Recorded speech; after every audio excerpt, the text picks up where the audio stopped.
tantangan. Ketembak gitu. Yes. Yes, keamanan. Bisa. Tantangan keamanan. Oke. Yang dibawa justru bukan kegagahan. Wah, saya orang Indonesia, bukan kayak gitu, tapi justru kayak kelembutan dan lain sebagainya. Dari situ tuh orang jadi bisa bonjour, je m'appelle. Aku jadi Bonjour aja. Bonjour aja. Au revoir. Au revoir. Au revoir. Sampai jumpa. Udah ditutup.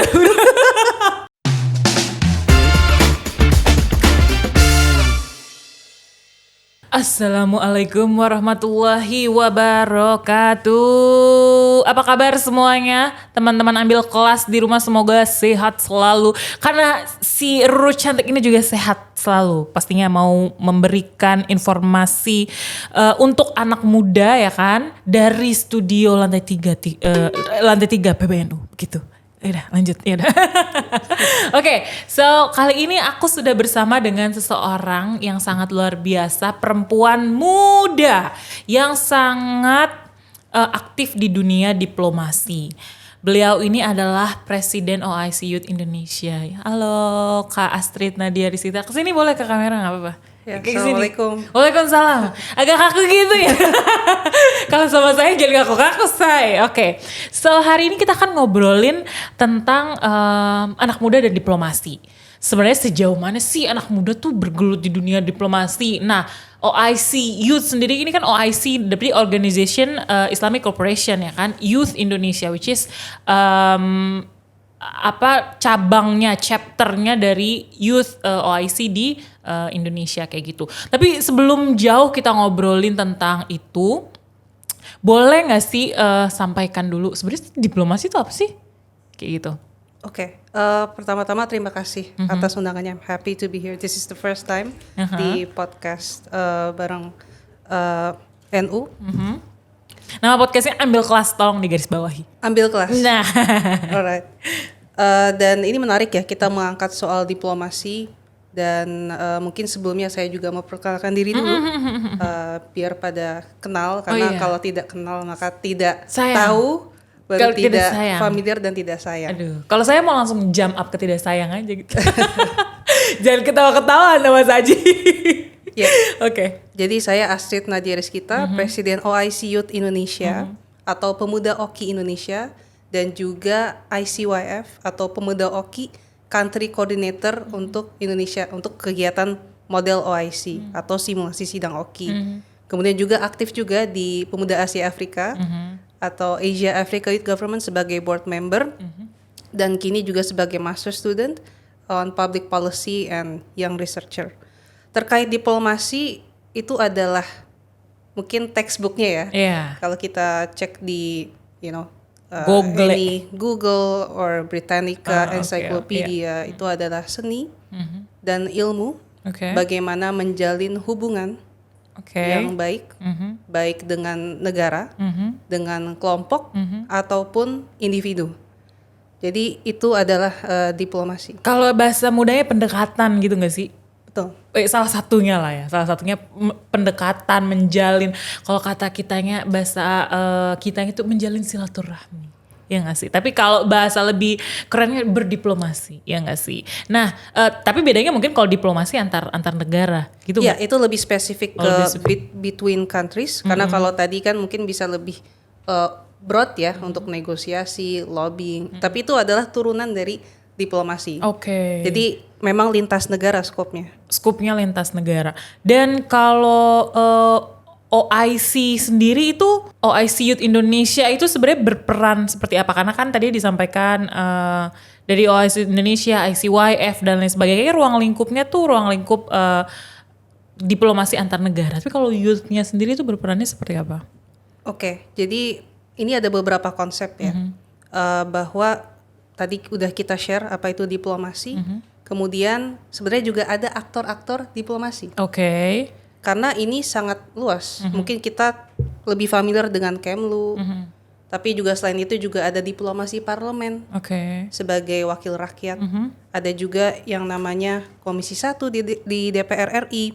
Dan ada juga BKSAP atau Badan Kerjasama Antar Parlemen. Itu juga bagian dari diplomasi. Itu lokal. Itu adalah bagian dari track-track dalam diplomasi. Oke. Kalau bahasa umumnya kan ada pentahelix, right?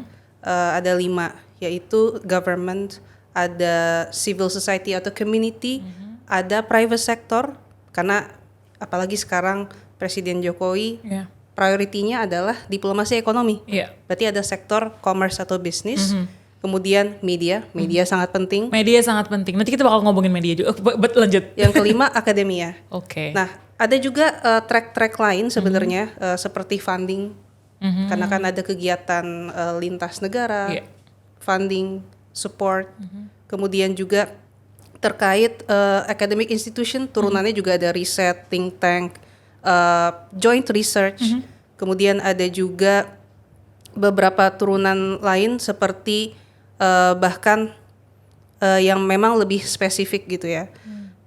Tapi untuk memudahkan ya kita rujukannya ke pentahelix itu, karena bahkan kita masing-masing sebagai individu itu bisa juga loh sebagai aktor diplomasi. Oke. Tadi rujukannya ke multitrack, itu namanya civil society atau civil citizen diplomasi. Bisa nih kita berdiplomasi. Bisa, Wah, bisa. Gimana tuh? Itu namanya lewat people to people contact loh. Oke, people to people contact. Apalagi sekarang zaman digital, it's very easy.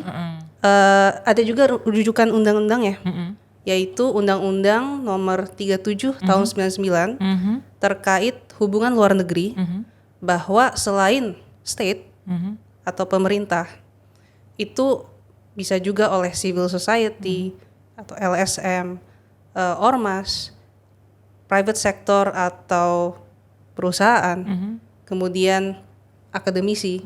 Jadi itu ada rujukan undang-undangnya gitu. Makanya ketika ditanya apa sih OIC Youth, right? Apalagi kita pemuda, apa sih kaitannya dengan OKI gitu? Iya, betul. Ini memang ada beberapa runtutan yang mungkin saya juga share dan Oke. clarify. Saya sangat tertarik sekali. Boleh dibantu. Ini. Baik. Ya, jadi misalkan OKI gitu kan. OKI kan organ antar pemerintah kedua terbesar setelah PBB. PBB, betul. Markasnya di Jeddah, di Arab Saudi. Nah, kita sebagai pemuda itu sebenarnya secara structure, apalagi OIC Youth Indonesia ya, di Indonesia, itu kita tidak ada linkage langsung dengan OIC General Secretariat di Jeddah. Oh, nggak ada ya? Tidak, Oke. karena apa? Mereka ranahnya government to government. Oke. Mereka lebih banyak misalkan ke Kemlu ataupun kementerian lembaga ataupun langsung ke presiden gitu. Nah, tapi under OKI, di bawah OKI, mereka tuh ada beberapa organ.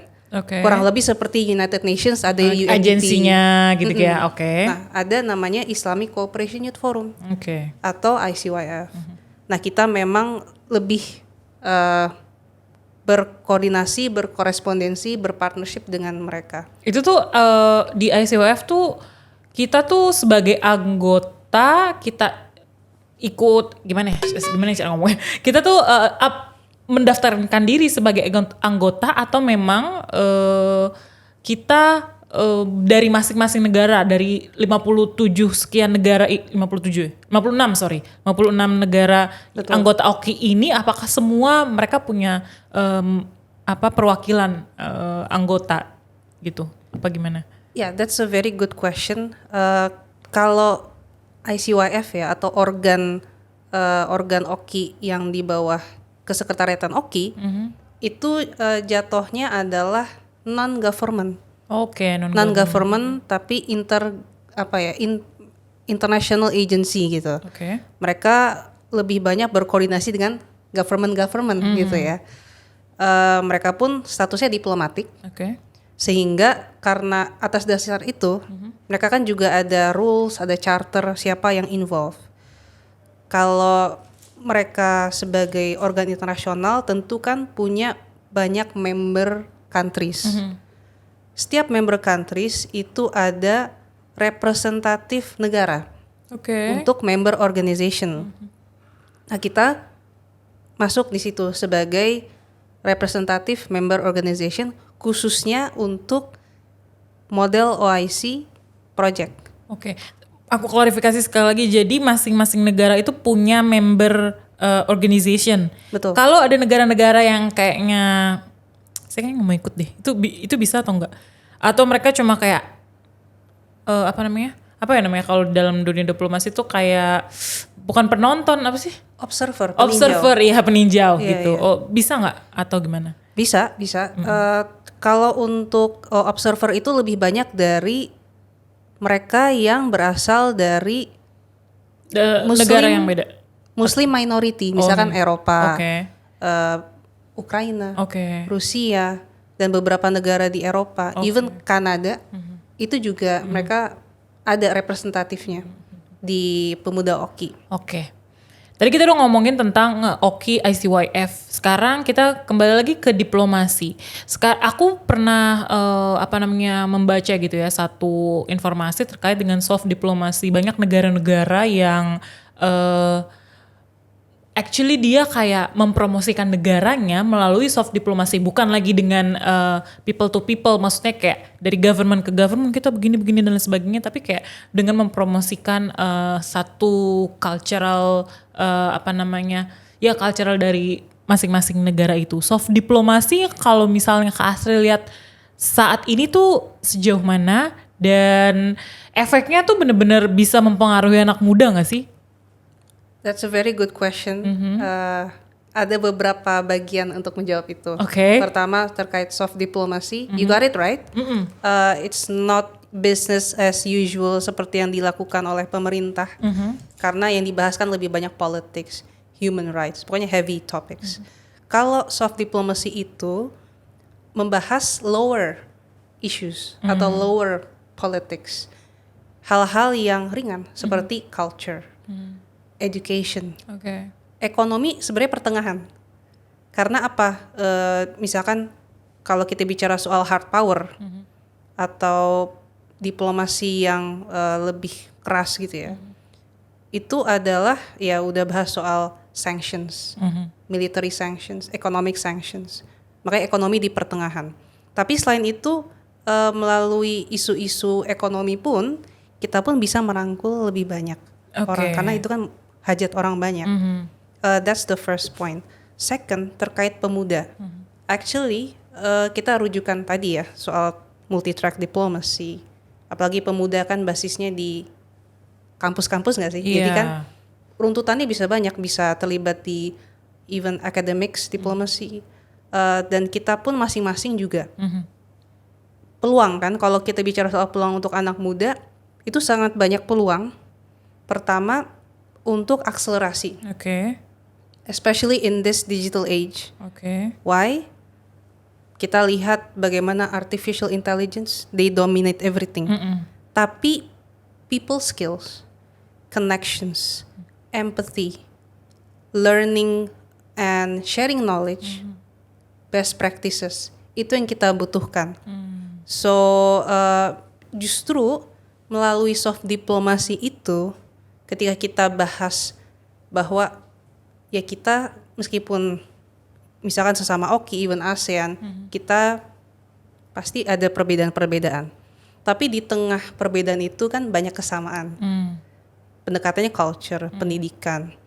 Itu menjadi peluang buat anak muda untuk bisa tidak hanya sebagai penerima manfaat atau beneficiaries, tapi bahkan sebagai aktor. Betul. Karena dalam poinnya YPS, Youth Peace and Security, kita tuh anak muda tuh diminta untuk bekerja bersama, bergandengan tangan bersama aktor-aktor maksudnya aktor-aktor yang memiliki kekuasaan kayak gitu. Bukan lagi kita sebagai orang yang menerima manfaat kayak disantuni mulu nggak sih? Kayak gitu. Karena kalau dilihat nih anak-anak muda sekarang kan udah pada hebat-hebat gitu ya. Termasuk anak-anak muda yang ada di pesantren. Pastinya udah hebat. Aku juga pernah dengar tentang diplomasi santri. Itu kemarin aku ngobrol sama writer dari diplomasi santri masih DM-an.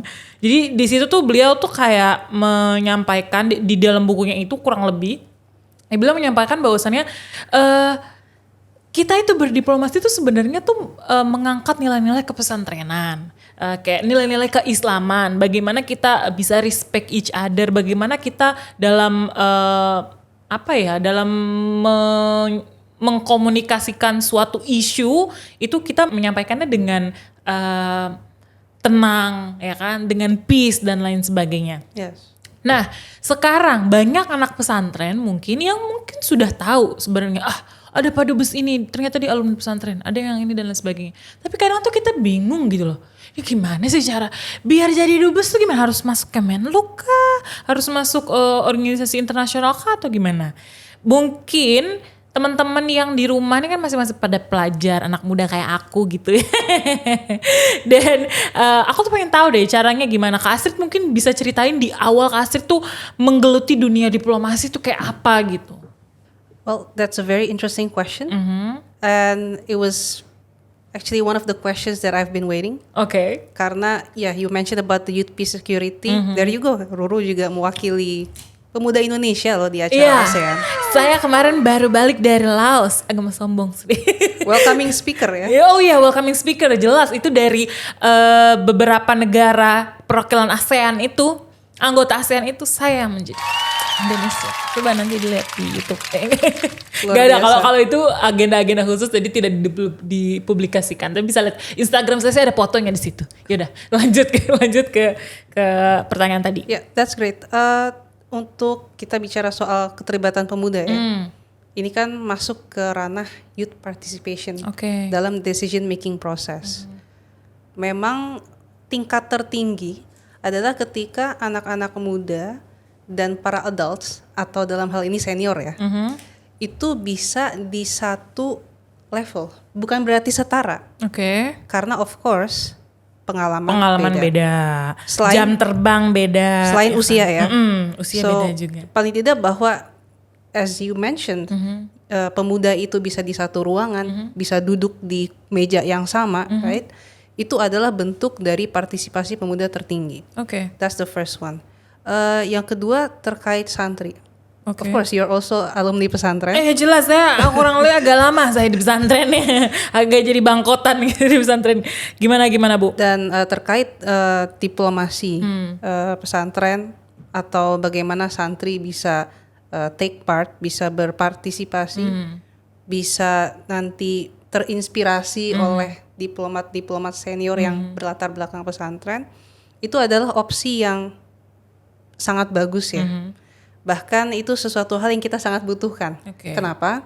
Ya karena teman-teman pesantren tentu sudah menguasai ilmu-ilmu yang dibutuhkan, soft skills maupun skills untuk bagaimana bisa survive di dunia diplomasi yang penuh tantangan sebenarnya. Penuh tantangan ya? Betul. Oke, nanti kita bicara tantangan. lanjut. Skillsnya misalkan apa? Bisa bahasa Arab. That's very important. Dan banyak loh alumni pesantren, diplomat senior yang mereka diplomat ulung, lulusan pesantren, dan mereka bahkan berhasil gitu loh menggolkan beberapa negosiasi dengan negara-negara negara-negara Arab. Karena tentu kita ketika ingin mendekati, mengapproach, mengenal lebih dekat teman-teman di negara-negara Arab, tentu harus menyentuh hati mereka. Ya lewat apa? Lewat bahasa. Itu yang pertama. Yang kedua, apakah harus semuanya masuk Kemlu? Of course not. Why? Karena ada politik. Ada jalur itu. Makanya even anggota dewan itu kan bisa jadi duta besar. Ya selama pokoknya di-approve oleh DPR. Dan ditunjuk oleh presiden. Itu alurnya untuk bisa menjadi duta besar. Tapi kan kayaknya kalau kita nih berpikir wah harus ditunjuk sama presiden, kayaknya itu mimpi yang itu udah ke-1000 gitu kali ya. Itu untuk merich itu tuh udah ke-1000. Sedangkan kita mungkin di anak-anak remaja pelajar ini kita masih di langkah ke-10, ke-20. Gimana nih kita step-step satu persatu biar sampai langkah ke-1000 itu tuh gimana nih? Pertama mungkin mengikuti jejak Ruru ya. Kok saya? Ya itu salah satu contoh. So what you did, misalkan kalau saya waktu di kampus memang terlibat di beberapa kegiatan ekstrakurikuler. Yang menyangkut hal-hal seperti diplomasi skills. Contohnya speech, competition, writing, Oke. paper. Kemudian karena kalau kita lolos seleksi paper bisa presentasi paper kita dong di kampus lain ataupun di luar. Yang kedua adalah yaitu ikut kegiatan-kegiatan pelatihan diplomasi, ada model UN, ada model ASEAN. Ada model OIC. There you go, model OIC. Dan ada Santri Diplomasi Academy. Siapa direkturnya? Saya. Jadi Anda semua. Kata aja ini orang bridging mulu. Gak, tapi memang benar. Jadi teman-teman di sini kita tuh punya program ya. Bu, saya akan menyela sedikit 1 menit. Jadi kita punya program namanya Santri Diplomasi Academy. Di dalam program itu kita mau mengajarkan anak-anak di pesantren, santri-santri itu gimana sih sebenarnya tata cara sidang. Kemudian dengan stimulus-stimulus misalnya kayak ada atribut-atribut dan tools yang dekat dengan simulasi sidang itu kayak bendera, kayak plakat dan sebagainya. Itu kan bisa membuat kita jadi wah kayaknya keren juga nih. Selain itu wah kayaknya ini berilmu juga nih. Wah ini kayaknya bisa nih menjadi salah satu dream, cita-cita kayak gitu ya kan. Jadi nanti saksikan kunjungan kami nih di pesantren teman-teman sekalian. Oke lanjut, tadi caranya selain itu apa lagi? Ikut organisasi, kemudian ikut Santri speech. Diplomasi Iya, Santri Academy. Diplomasi itu pasti. Terus apa lagi? Terus ya ketika di kampus ya tidak mesti harus ambil HI loh. Oh I have to make it clear. iya, make it clear, betul. Karena apa? Tadi multi track. Jadi kita multi track diplomasi itu kan ada 9 sektor atau 9 segmen. Bagaimana masing-masing jalur itu bisa menjadi ya diplomat. Oke. Apa yang kurang di Indonesia misalkan? We already have leaders. Mereka yang tentu harus sesuai passion teman-teman loh. Tapi kalau misalkan teman-teman lebih passion misalkan ke hal-hal yang berbau sains, go for it. Monggo. Oke. Karena apa? Kita melihat misalkan pencapaian negara-negara OKI lain ya. Apakah sudah ada misalkan awardee Nobel Prize on Science dari Indonesia? Itu kita cek. Oke. Kalau belum ada, well, hopefully teman-teman bisa menjadi peraih itu. Karena apa? Dengan itu teman-teman bisa mewakili Indonesia di kancah global. Oke, tantangannya sudah ada. Jadi kita bisa bisa menjadi seorang diplomat tanpa harus dari jalur HI. Jadi bisa dari jalur manapun. FYI ya teman-teman, saya pribadi sebenarnya bukan kuliah di jurusan HI, saya jurusan komunikasi, jurnalistik waktu itu. Tapi nggak tahu ya, kayak giroh di dalam hati tuh kayaknya tuh internasional banget gitu. Jadi pengen kok kayaknya seneng gitu di dunia diplomasi. Kenapa? Karena memang banyak hal yang bisa kita golkan di dunia diplomasi itu. Memang kita mewakili dari negara, sebenarnya agak berat sih tantangannya karena memang kita mewakili negara, tapi tenang aja, pastinya banyak bantuan ya dari dari research yang sangat mumpuni ketika kita menjadi seorang diplomat itu. Jadi kita ngelihatnya jangan seorang diplomat pasti kalau diplomat pasti jadinya dubes aja. Padahal enggak juga gak sih? Enggak juga. Hanya salah satu. Hanya salah satu itu yang paling atasnya gitu. Gitu enggak? Paling atasnya itu dubes. Tapi ternyata diplomat tuh banyak juga ya. Apa aja sih? Bisa atas gitu gak sih? Kalau di kantor perwakilan ya. Oke. Kalau di Indonesia, kita tuh ada beberapa jenis kantor perwakilan. Karena kita tadi bicara soal dubes, right? Kedutaan besar, ada juga konsul jenderal atau konsulat jenderal. Kedutaan besar, konsul jenderal, konsulat apa konsul? Konsul jenderal pejabatnya. Oh, kalau kantornya konsulat jenderal untuk membahas lower issues ekonomi, yang non political. Kemudian kantor perwakilan RI, KRI. Itu yang paling kecil. Oke, itu di KRI coba disebut. Cuma ada 3 negara. Di mana Bu? Kalau nggak salah di Kaledonia Baru masih kantor kecil. Dan beberapa negara lainnya. Tapi di KRI itu di dalam satu negara tuh ada KRI, ada KJRI, ada kedutaan gitu nggak? Nggak, jadi hanya kalau misalkan memang negaranya mungkin bilateralnya belum besar, belum perlu kedutaan atau konsul jenderal, itu masih KRI. Tapi kayaknya memang beberapa yang dulunya KRI sudah naik kelas jadi KJRI dan kemudian jadi KBRI. Oke. Ada banyak 95 KBRI Di seluruh dunia. ya, sisanya konsulat jenderal dan sisanya ya 3 KRI itu. Kalau tahu nggak kalau di Indonesia sendiri itu ada nggak sih yang nggak ada perwakilannya di salah satu negara mana ya? I don't have the data, Oke. tapi kalau di paspor diplomatik itu ada 2 negara yang tidak boleh pakai paspor itu.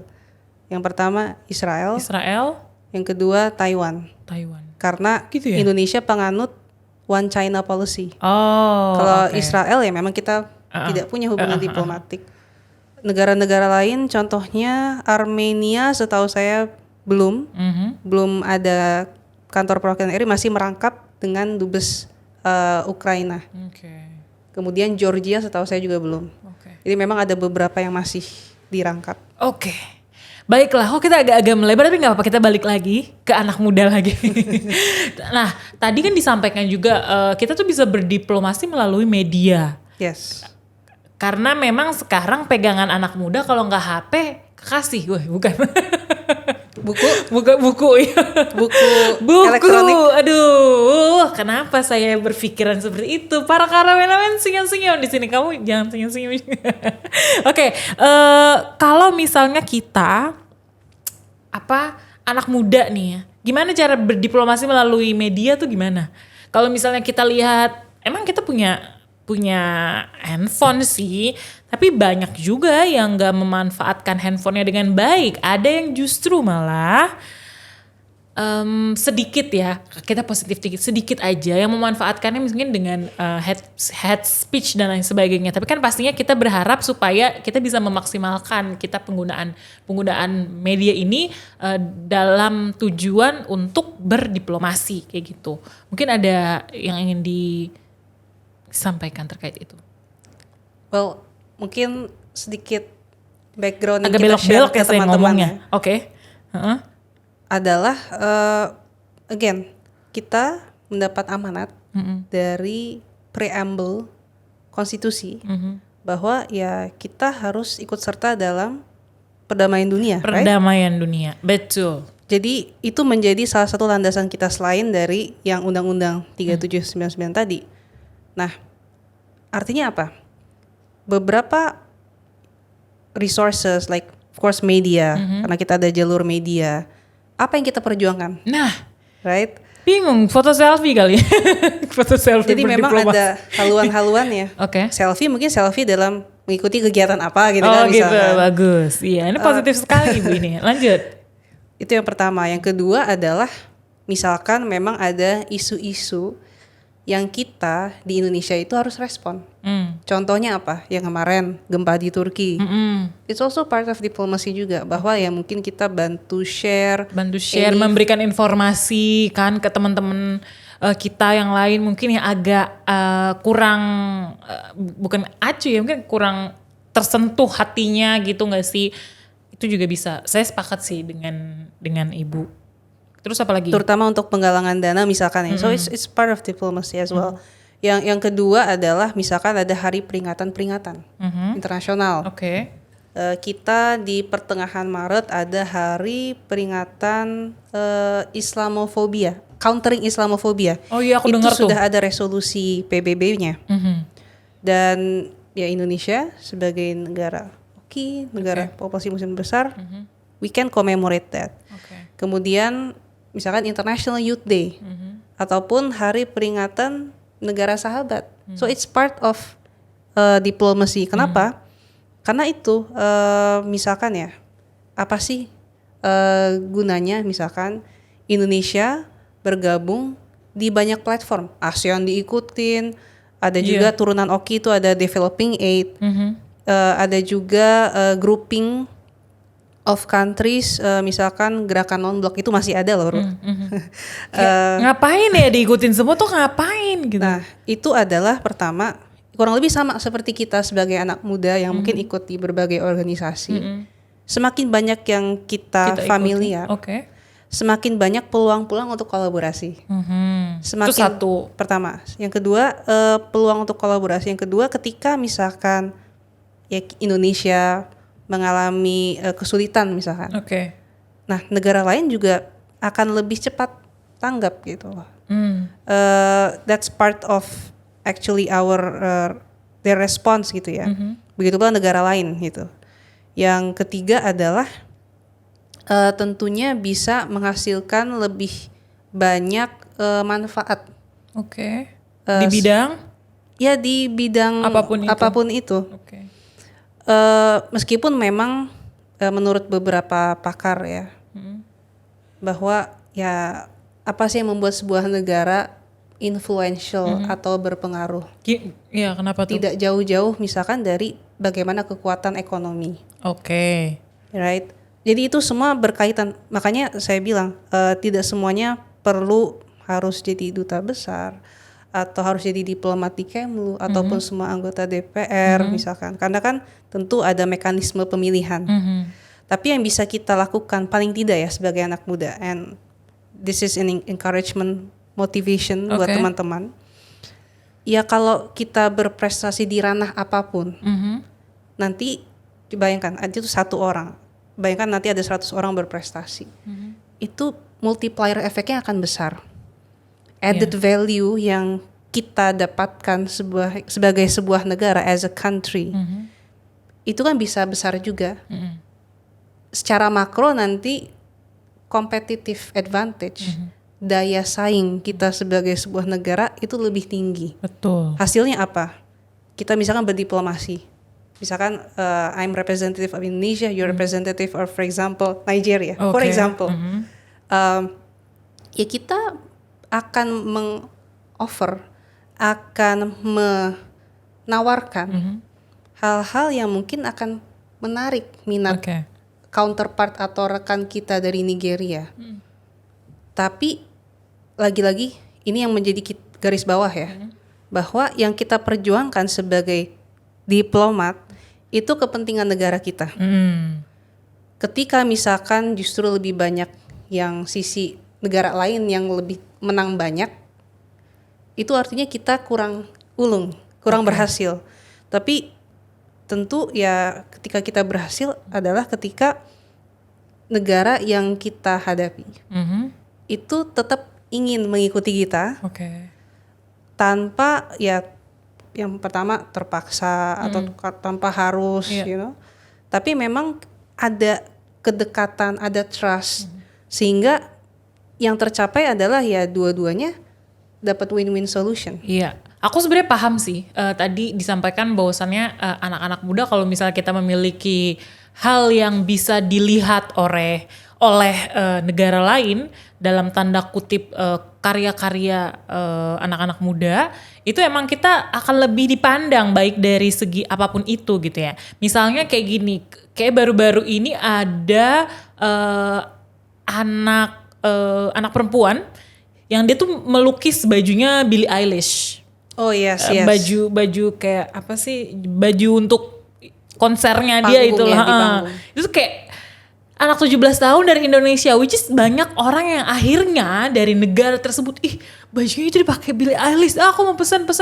Akhirnya juga meningkatkan ekonomi, walaupun memang itu kan secara tidak profesional ya, maksudnya tidak profesional dalam artian ruang lingkupnya masih kecil, kemudian itu bukan berupa perusahaan karena masih person to person kayak gitu. Tapi itu sudah salah satu membawa harum nama Indonesia itu, karena kita punya anak-anak yang sangat talented kayak gitu. Bukan hanya itu, mungkin Nadiem Makarim dengan Gojeknya, kemudian akhirnya kita mengambil banyak investor.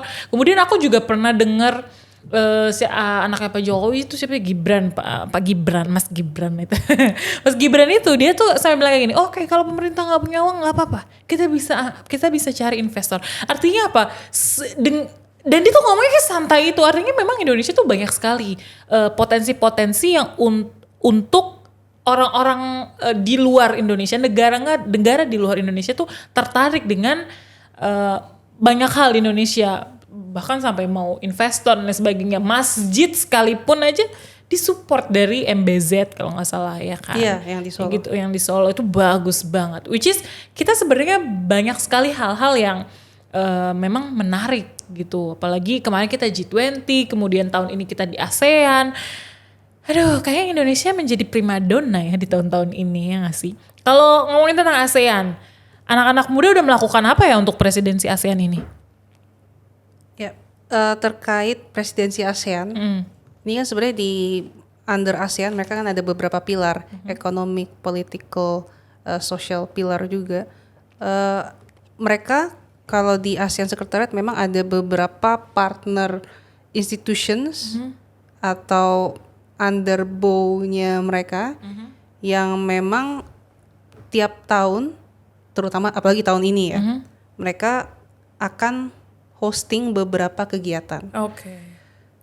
Kalau untuk youth representative untuk Youth Summit ASEAN, sejauh ini saya kurang involved. Oke. Saya juga kurang familiar. Tapi ada beberapa hal yang telah dilakukan anak-anak pemuda. Yang pertama, dan ini yang paling umum mungkin ya, Oke. kajian-kajian, Oke. terutama di awal tahun terkait outlook untuk foreign policy Indonesia atau proyeksi politik luar negeri Indonesia, bagaimana presidensi ASEAN. Yang kedua adalah mungkin volunteering ya, Volunteering.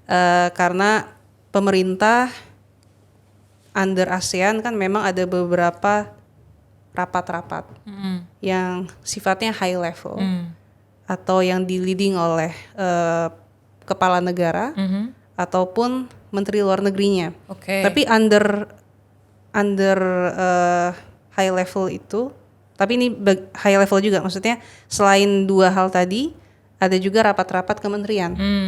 Tapi kalau ASEAN tuh ada working groupnya gitu nggak sih kalau presidensi ini? Kayak kalau misalnya G20 kemarin kan ada working group ya kan, tourism apa segala macam, kan. Kalau termasuk religious 20 itu yang LPBN. Tepuk tangan. Luar biasa. Tapi kalau ASEAN tuh ada nggak? Kalau ASEAN mereka paling tidak ada conference atau ministerial conference. Oh, ministerial. Kalau spesifik ke working group, tentu ini lebih ke istilahnya ya, apakah working group juga atau biasanya ada istilahnya.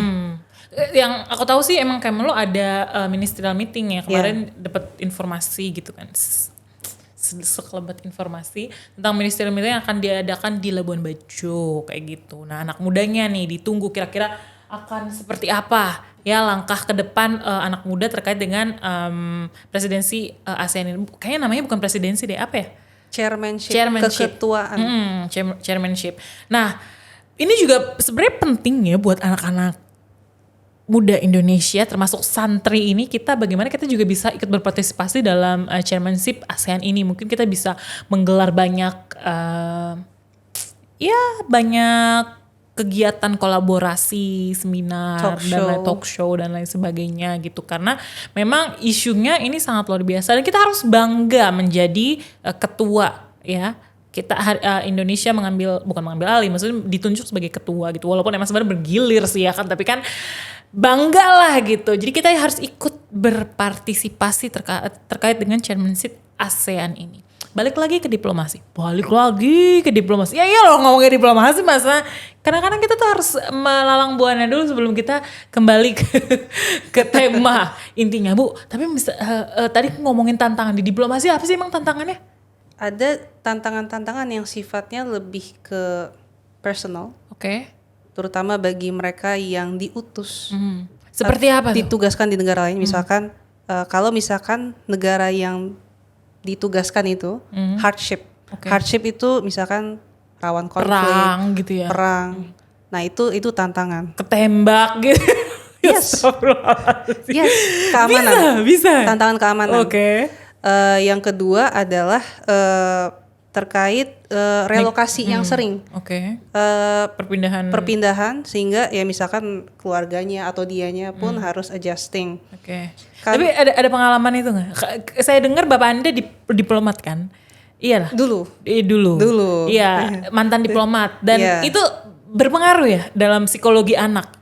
Ya itu berpengaruh, terutama ya kita pindah-pindah sekolah dong. Pindah-pindah sekolah. Of course itu berpengaruh. Tapi bukan itu advantage ya buat kita banyak ketemu orang baru, kemudian juga kita pindah negara, kita bisa agak somse kepada teman-teman kita. Saya habis pindah dari Bangladesh ke Pakistan, ke Amerika gitu. Itu ya tentu tergantung cara pandang masing-masing ya. Tapi ya challenges atau kesulitan tadi itu bisa kita buat untuk menjadi advantage. Oke. Exposure. Exposure itu pasti kalau menurut saya sih, karena bapak saya bukan diplomat, jadi kayak saya melihat enak sekali ya pindah sana pindah sini gitu ya. Tapi tadi challenge-nya itu aja, itu apa tadi?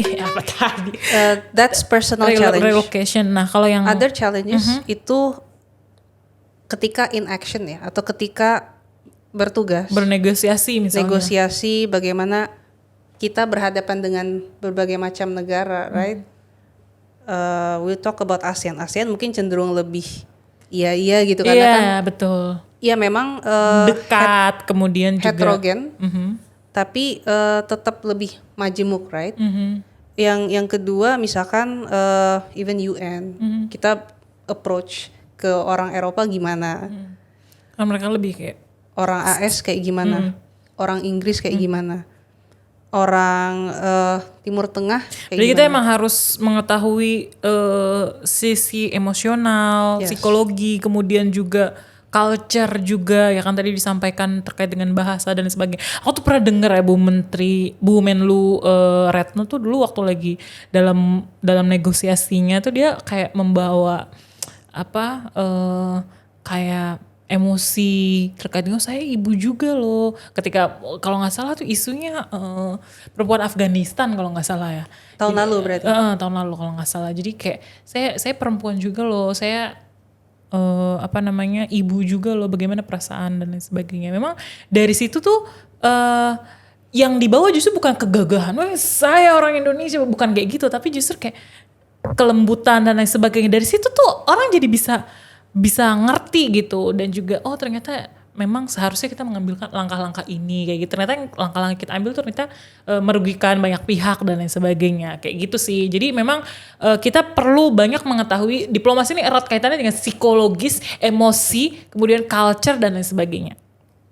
Oke, ibu bisa berapa bahasa? Kayaknya lebih banyak Ruru deh. Saya lebih banyak, saya bisa bahasa Jawa. Jawa saya malah nggak bisa. Saya bisa berdiplomasi ala orang Jawa. Iya, Pak. Kalau misalnya saya lagi ngomong bahasa Inggris nih, nobody guess that I am from Indonesia, because you know what, like, You look very international. International. I don't know why, because maybe my height and also like the way I behave. I don't know. And they said my accent. I don't really sure. I'm not really sure for that. But, the things that you have to understand and you have to, kayak step selanjutnya, step yang paling beginner, step yang paling beginner adalah belajar bahasa. Yes. Why? Because this is connect to, each other. Which is, we have to understand the international language. Yeah. In international area kita pakai English of course, French, Arabic, of Spanish, course, Spanish, Mandarin, Russian, and then there's one more language. Bahasa kalbu. Arabic. Mana dia mengerti bahasa kalbu? Apa tuh? Ya, kalau bahasa UN ada 6. Ada 6. Oki ada 3. Arabic, English, French. Arab, French. Of course. Oki banget nih. Anak muda banget. Anak muda oki maksudnya. Kayak gitu. Tapi berarti kita harus belajar bahasa itu ya. Jadi buat kamu yang ada di rumah tuh, kamu juga harus belajar bahasa Inggris, French. Coba dong. Bonjour, je m'appelle. Aku jadi bonjour aja. Bonjour aja. Je m'appelle Ruru. Comment allez-vous? Je vais bien, merci. You see? Saya baik. Okay. Terima kasih. Comment vous appelez? Je m'appelle Astrid. Karena kalau Perancis R-nya nggak dibunyiin. Au revoir. Au revoir. Au revoir. Sampai jumpa. Udah ditutup. Ya enggak lah, belum. Lumayan bahasa Prancis kita bisa diadu lah ya. Kalau buat bonjour. Bahasa Francais. Tapi BTW kita berdua tuh pernah ke Geneva. Waktu itu kita ikut World Youth Assembly. yang diadakan oleh Geneva Youth Call di University of Geneva, Switzerland. Boleh gak sih Bu cerita-cerita tentang itu? Kita di momen ini kita ngobrolin tentang itu. Sebenarnya itu kan part of diplomasi juga ya kan? Yes. Karena memang di Geneva itu headquartersnya United Nation. Dan situ bener-bener anak-anak tuh kayak, aduh, kalau di situ tuh kita kayak udah ngebayangin kayak mimpi saya hanya menjadi diplomat deh, ya kan? Karena emang tempatnya di situ, kemudian ibaratnya nih, kayak kalau di Indonesia banyak pesantren, kita mikir jadi kita pengen jadi kiai atau bunyai gitu kan. Begitupun juga di Geneva gitu. Banyak sekali organisasi internasional, jadi kita berpikir pengen jadi diplomat gitu ataupun aktivis-aktivis internasional kayak gitu. Waktu itu Kakak Astrid waktu itu ngambil tema apa ya? Wah, it was last year. I chose the topic. Aku milih sustainable cities. English aja, biar mereka semua belajar memahami. Okay, so sustainable cities. Sustainable. What was the topic about? It was one of the, I think there were 12 topics, ada 12 topik. Yeah.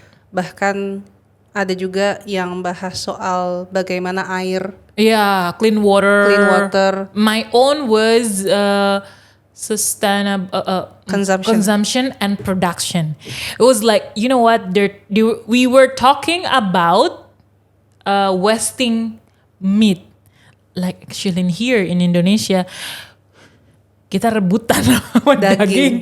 Kalau mereka karena memang di sana udah sudah bisa memilih antara vegetarian dan juga yang normal kayak gitu. Kenapa sih mereka memilih vegetarian tuh karena memang pastinya konsumsi daging yang berlebihan itu akan memperburuk diri kita dan juga lingkungan gitu. Mereka sudah berpikir kasihan kambing sama sapi gitu.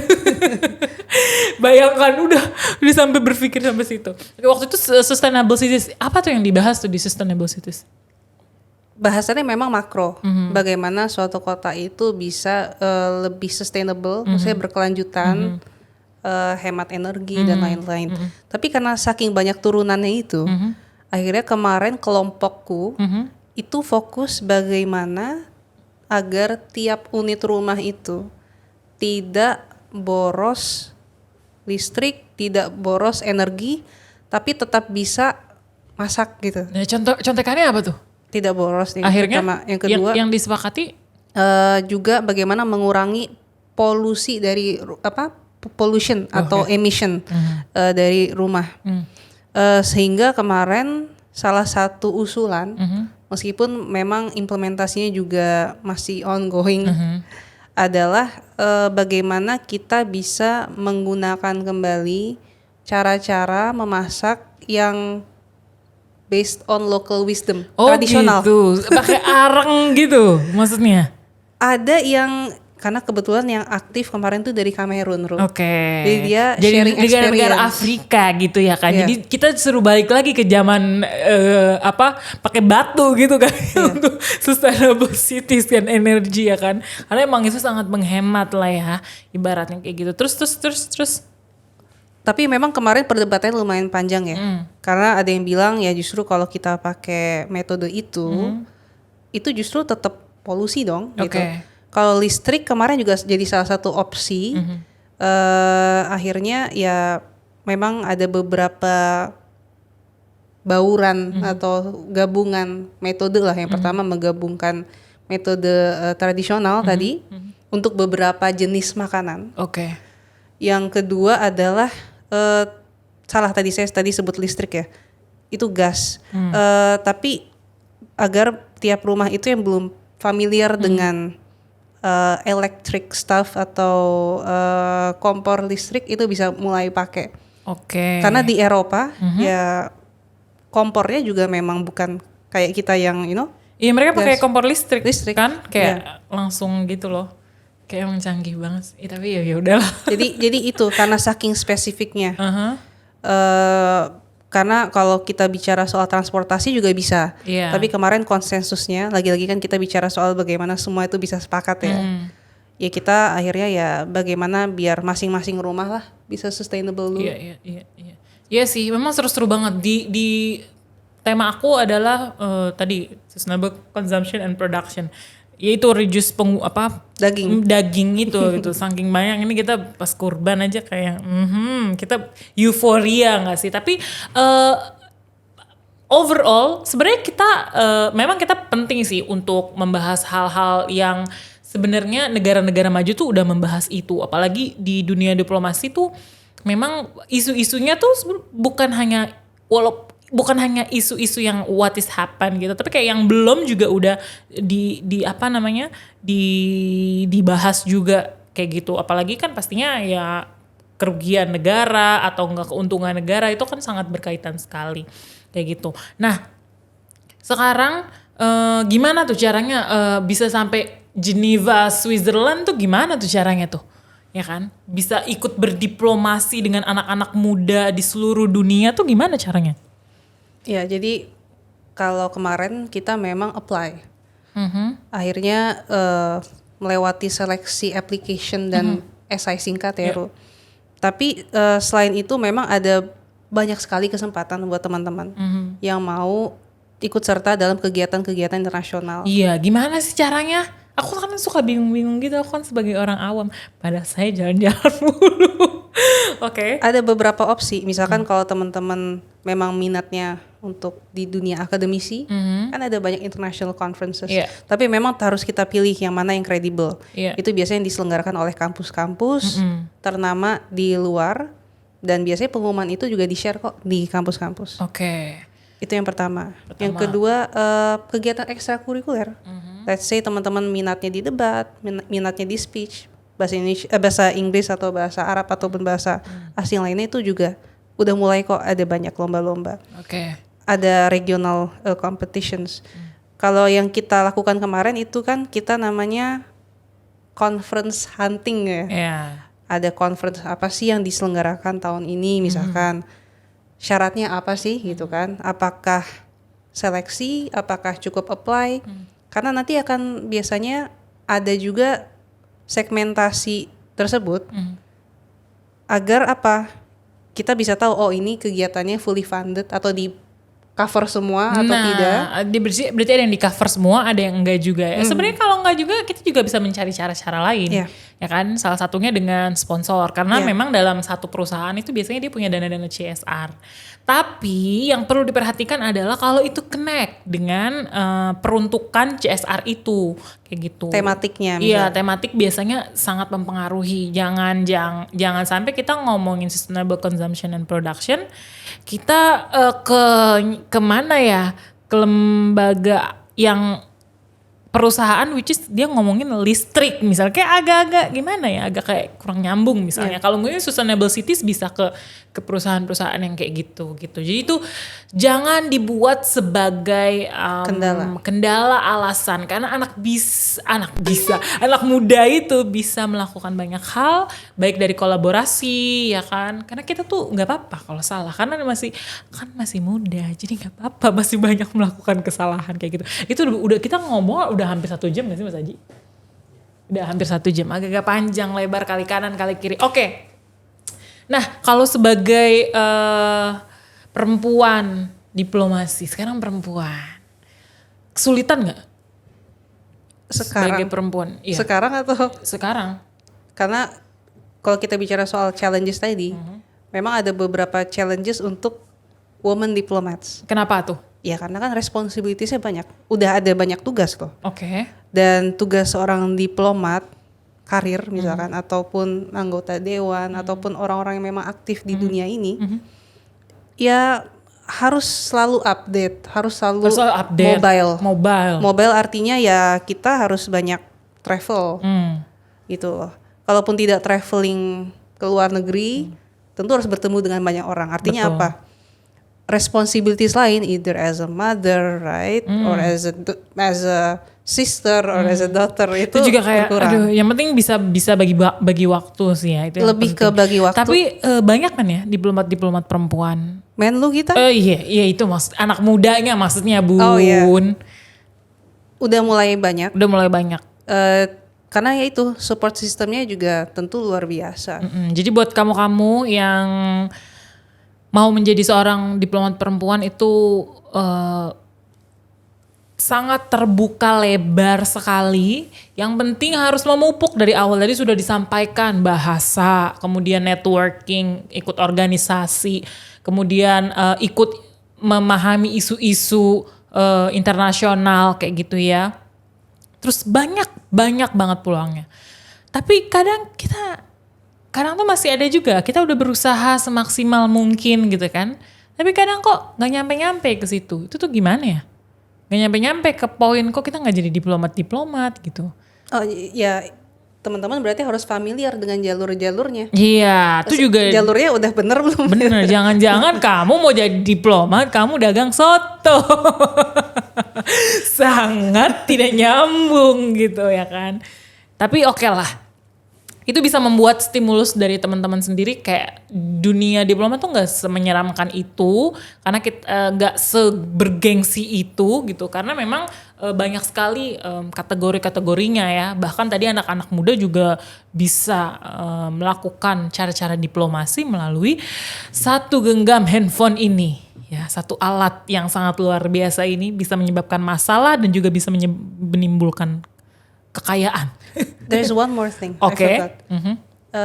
Kalau kita bicara soal youth participation atau youth leadership, itu kan ada yang namanya konsep intergenerational solidarity. Oke. Artinya apa? Intergenerational. Berarti kan ada generasi, let's say boomer, di atas kita lah. Iya. Yang mereka ini. Di atas kita berarti kolonial. Jauh banget kolonial. Ada sebutannya Y generation, right? Dan lain-lain. Nah, mereka itu justru adalah orang-orang yang harus jadi point of reference kita. Oke. Source of lesson, source of reference. Jadi tadi Ruru sebutkan poin-poin tadi, ditambah tentu kita harus belajar dari orang-orang pendahulu kita. Oke. Tapi terkait dengan apa tadi yang disampaikan tadi, sebenarnya kalau di dalam dunia diplomasi itu kita punya namanya intergenerational dialogue. Jadi gimana caranya kita dari yang para orang-orang yang lebih berpengalaman ini menyalurkan informasi, dan juga kita maksudnya intinya kita saling berkolaborasi, kemudian juga nih kayak anak muda kurangnya apa, orang tua ini butuhnya apa untuk update, karena kan memang rata-rata orang yang lebih berpengalaman nih berada di posisi yang tinggi-tinggi sekarang kayak gitu. Yes. Sedangkan anak-anak problemnya adalah kita tuh yang merasakan anak muda, karena mayoritas di Indonesia kan kita anak muda ya, kita masuk di bonus demografi itu kan. Jadi kita memang mayoritas anak muda ternyata tidak sepenuhnya kami butuhkan kayak gitu, keputusan-keputusan itu kayak gitu. Nah, begitulah tadi. Jadi memang banyak sekali kalau keterlibatan anak-anak muda di diplomasi ini. Pastinya ada saran nggak buat anak muda? Mungkin sedikit aja, lebih pendek gitu. Sedikit. Ada beberapa poin tadi yang udah Ruru mention. I just like to repeat. Aku mengulangi aja. Tadi yang pertama itu soal bahasa. Minimal bahasa Inggris, tapi ada bahasa lain itu menjadi plus, misalkan Arab. Udah teman-teman santai udah luar biasa itu. Selain itu mungkin ditambah lagi bahasa lain gitu kan. Karena itu menjadi aset. Oke. Yang kedua adalah skills. Kalau basic skills itu kan bagaimana kita negotiating, tapi sebelum itu harus bisa riset, nulis, public speaking gitu kan. Yang ketiga keilmuan. Tidak mesti HI, tapi paling tidak kita tahu current issues, apa yang terjadi saat ini gitu. Yang keempat adalah tentu kita perlu cari circle-circle teman-teman yang memang mungkin punya passion yang serupa, sehingga bisa menjadi influence atau pengaruh yang positif buat teman-teman. Oke. I think that's itu all. sih. Emang teman tuh mempengaruhi banget. Jangan mencari teman-teman yang tidak memberikan Anda keuntungan. Kok saya jadi agak emosi ngomong. Ya udah, tapi itu saya sepakat sih. Saya sepakat sama yang disampaikan oleh Kak Astrid ini. Pokoknya teman-teman harus terus semangat. Banyak sekali peluang di dunia diplomasi ini gitu. Jadi anak-anak muda yang sangat dibutuhkan sekali, dan pastinya harus tetap banyak memperkaya skill, keilmuan dan lain sebagainya. Ngomong mulu Mizruru nggak kelar-kelar. Makasih banget ya Mbak Astrid udah Thank you so main much. ke ambil kelas untuk anak-anak muda Indonesia, anak-anak pesantren, anak-anak pelajar. Yang jelas tetap semangat, tetap terus belajar dan kita tidak boleh berhenti atau stagnan di satu tempat. Kita harus life is abundant. Itu My pleasure. my pleasure. Thank you. Thank you so much. Thank you. Merci. Merci, je vais de rien, de rien. De rien. Désolé. Désolé meminta maaf ya. Bye.